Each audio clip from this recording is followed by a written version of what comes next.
तो animal movie के बाद कंट्रोवर्सी यही हो रही है कि डायरेक्टर की क्या रिस्पॉन्सिबिलिटी बनती है मूवीज को बनाते वक्त।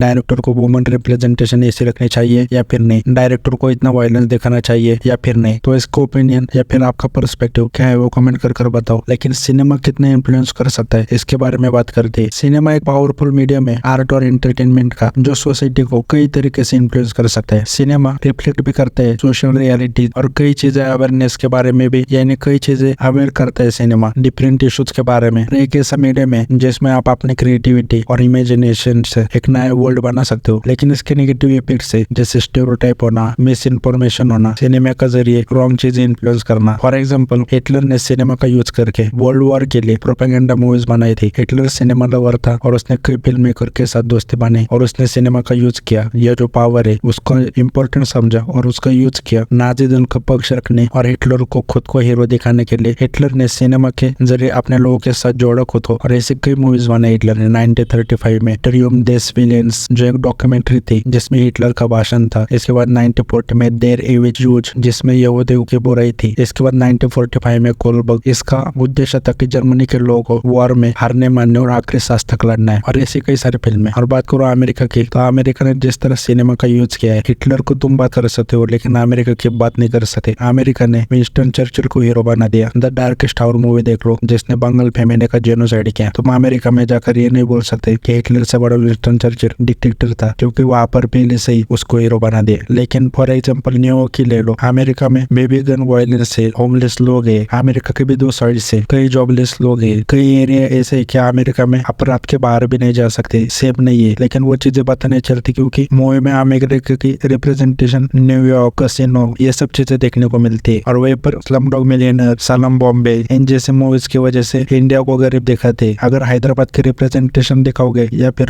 पुणे के IT पार्क की, तो हम भी कोई अमेरिका से कम थोड़ी है। लेकिन हमारे या फिर हमारे टेम्पल्स, ये सब चीजें दिखाओगे तो दुनिया के सारे वंडर्स हमारे देश में। लेकिन हमारे जो गरीबी, धारावी की झोपड़पट्टी है, उसे ज्यादा दिखाया जाता है। और इसकी वजह से पूरी दुनिया को लगता है कि अफ्रीका से गरीब देश है इंडिया। और अमेरिका में भी होमलेस लोग है, जैसे धारावी झोपड़पट्टी, वहां पर भी होमलेस लोग रहते, लेकिन वो साइड दिखाई नहीं देते। लेकिन अमेरिका ने मूवीज के जरिए उनके वैल्यूज, आइडियल्स, उनके लाइफस्टाइल, फ्रीडम, डेमोक्रेसी, ऑप्टिमिज्म, सारी चीज दिखा दी। मतलब आपकी जानकारी लिए बता दो, जब USSR और अमेरिका का वॉर चल रहा था तो अमेरिका ने सिनेमा का यूज करके पब्लिक को इन्फ्लुएंस करा कि USSR जो है वो एक ऑपरेसिव एनिमी है जो फ्रीडम और डेमोक्रेसी के लिए खतरा है। और सोवियत कैरेक्टर्स देखोगे अमेरिकन मूवीज में तो एक जानवर दरिंदे, मतलब जो सोल्जर है वो एक जानवर दरिंदे, या फिर इवल मास्टरमाइंड जो अमेरिका को डिस्ट्रॉय करना चाहते हैं, ऐसी मूवीज देखने को मिलती है। फॉर एग्जाम्पल 1962 की द मैंचूरियन कैंडिडेट देख लो, 1964 के डॉक्टर स्ट्रेंज लो देख लो, the spy who came in from the cold 1965 और hunt for red October 1990, Rocky for 1985। इन सब मूवी में तुम्हें ये सब चीजें देखने को मिलेगी। दूसरे तरीका अमेरिका ने ये किया, अमेरिकन जो कैरेक्टर है, उनके जो एजेंट है, उनको हीरोइक पैट्रियट दिखाया, पैट्रियटिक, जो जस्टिस और फ्रीडम के लिए लड़ते। लेकिन वही बोलूंगा कि अमेरिका ने जिस मुजाहिदीन को आज टेररिस्ट बोला था USSR के वॉर के चलते, उसी को ग्लोरीफाई किया था। रैम्बो मूवी देखोगे तो मुजाहिदीन को एक किसी हीरोइक ग्रुप की तरह दिखाया था और आगे जाके उसी ग्रुप से ओसामा बिन लादेन निकला। और रही बात बॉलीवुड की, तो बॉलीवुड जितना जो वुमन रिप्रेजेंटेशन और इन सब चीजों के लिए संदीप रेड्डी वांगो को बोल रहा है, अगर सच में इनको इतने वुमन रिप्रेजेंटेशन की पड़ी हुई होती तो ये कभी आइटम सॉन्ग को इतना बढ़ावा ना देते। और स्मिता पाटिल, शबाना आजमी, इन्होंने कई वुमन सेंट्रिक रोल किए, लेकिन इन्होंने खुद एक्ट्रेस को आई कैंडी के रोल दिए, एक ही तरह के रोल। खुद एक्ट्रेस को स्टेरियोटाइप किया, खूबसूरत लड़की एक्ट्रेस बन सकती है, इतना स्टेरियोटाइप किया। मतलब इन्होंने लिटरली लोगों को इन्फ्लुएंस कर दिया था कि खूबसूरत होना,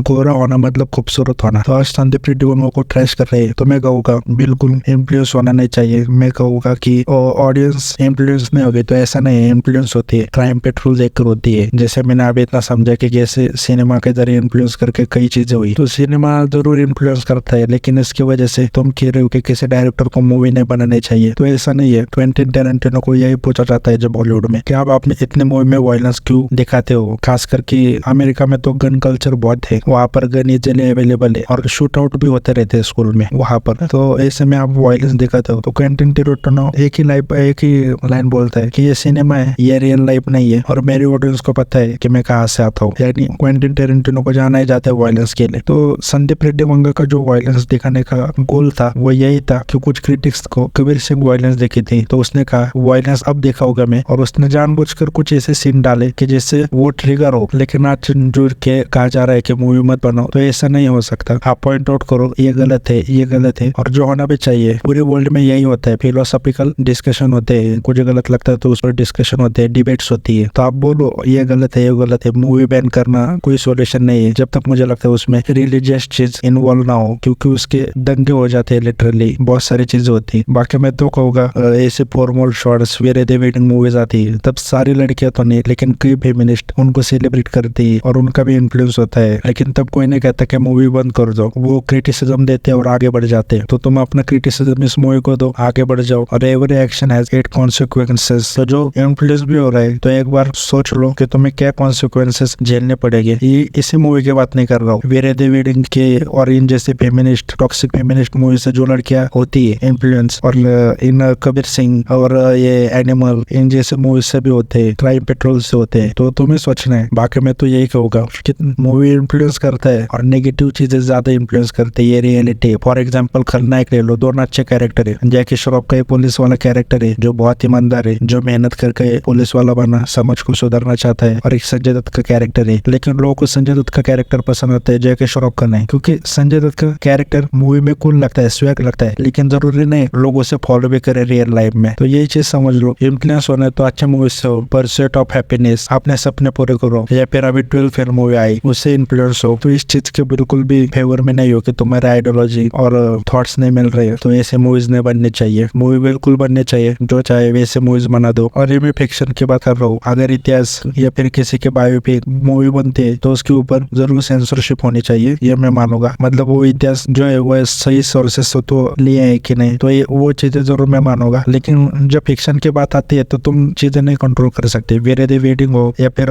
एनिमल। और मुझे लगता है डायरेक्टर को जो चाहिए था वो भी सक्सेसफुली उसमें कामयाब हुआ है। उसे लोगों को ट्रिगर करना था, लोग डिबेट करे, और मुझे तो लगता है कि आधे से ज्यादा लोगों को कुछ पड़े भी नहीं आजकल, बस ट्विटर पर इंप्रेशंस या फिर यूट्यूब पर व्यूज के थे। कुछ लोग दे देते अपना ओपिनियन, या फिर कुछ लोग को सच में ओपिनियन होता है। जैसे मेरा ओपिनियन ले लो, मुझे लग रहा है ओपिनियन है ये मेरा। अब सोशल मीडिया है, इजीली बोलकर तुम लोगों तक पहुंच सकता हो, तो बोल देता हूँ। तो तुम लोगों को भी डिसाइड करना है कि मेरी बातें कितने सीरियसली लेने और कितने नहीं। तो यही चीज मूवी के साथ भी है, मूवी के ऊपर जो लोग बात कर रहे हैं उनके साथ है। मूवी हो फिर मूवी के अराउंड जो डिस्कशन तुम्हारे ऊपर है, इन सबको कितना सीरियसली लेना है या फिर नहीं।